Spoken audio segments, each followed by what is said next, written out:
Assalamualaikum warahmatullahi wabarakatuh. Perkenalkan, nama saya Okta Ramadan dengan NIM 2302 Di sini saya akan menyelesaikan tugas UAS aplikasi komputer. Baiklah, sebelum memulai presentasi ini, saya akan memberikan moto hidup. Buatlah peluang, jangan hanya menunggu. Paham?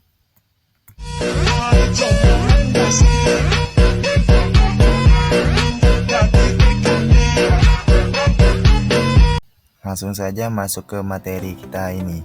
Pengertian akhlak. Akhlak berasal dari kata khuluq yang berarti perangai atau kelakuan atau watak.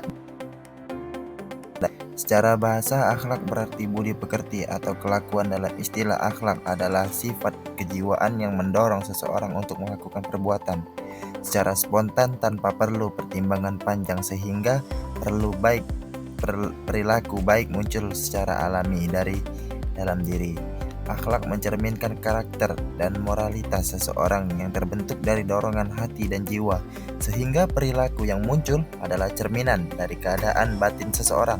Akhlak adalah kebiasaan yang berulang dan menjadi bagian dari kepribadian yang baik atau buruk yang dapat membawa kebahagiaan di dunia maupun di akhirat. B. Pengertian adab. Adab berasal dari kata Arab al-adabu yang berarti kebiasaan atau adat.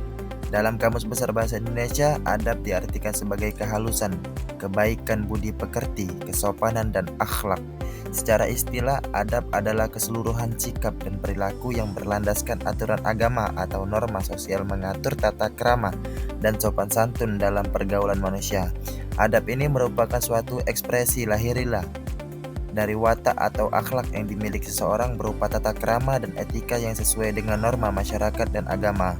Para ulama dan ahli bahasa menyebutkan adab sebagai ilmu atau pengetahuan yang mengajarkan batas antara baik dan buruk, terpuji dan tercela dalam perkataan dan perbuatan manusia, serta cara-cara terpuji dalam berinteraksi dan dengan sesama. Selanjutnya yaitu C. Perbedaan akhlak dan adab. Banyak orang yang menanyakan apa sih perbedaan akhlak dan adab.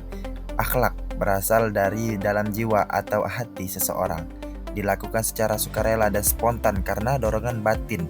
Akhlak adalah watak, dasar dan karakter moral yang melekat dalam diri seseorang. Sedangkan adab berasal dari aturan, norma atau kebiasaan yang bersifat memaksa dan mengatur perilaku lahiriahnya. Adab adalah perilaku atau tata krama yang merupakan ekspresi lahiriah dan dari akhlak tersebut. Contohnya, misalnya, seorang murid yang mencium tangan guru dan menyapa dengan sopan adalah adab. Jika dilakukan dengan tulus dari hati, maka itu termasuk akhlak. D. Pentingnya akhlak dan adab. Akhlak dan adab sangat penting dalam membentuk pribadi yang mulia dan harmonis dalam masyarakat. Akhlak yang baik menjadikan seseorang terhormat dan dicintai, sedangkan adab menjaga hubungan sosial agar berjalan dengan baik dan tertib. Dalam Islam, keduanya merupakan bagian tak terpisahkan dari ajaran yang mengatur hubungan manusia dengan Allah dan sesama manusia. Akhlak dan adab sangat penting karena yang pertama yaitu menjadi cerminan iman kepada kepribadian seseorang muslim. Yang kedua, meneladani Rasulullah SAW sebagai contoh terbaik. Yang ketiga, mendatangkan ketenangan hati dan keberkahan hidup. Dan yang terakhir yaitu menjadikan cermin Islam yang membawa dakwah secara nyata.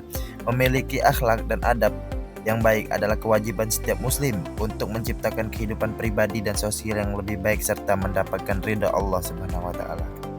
Baiklah, itulah presentasi dari saya. Selanjutnya di sini saya akan membacakan hadis dan makalah tentang akhlak dan adab. Hadis akhlak mulia. Akmalul mu'minina imanan ahsanuhum khuluqan, yang artinya orang beriman paling sempurna imannya adalah yang terbaik akhlaknya. Hadis riwayat Tirmizi. Dan satunya lagi ada makalah mengatakan ta'lam al-adabu qabla ta'lim al-ilmi, yang artinya pelajarilah adab sebelum mempelajari suatu ilmu. Terima kasih.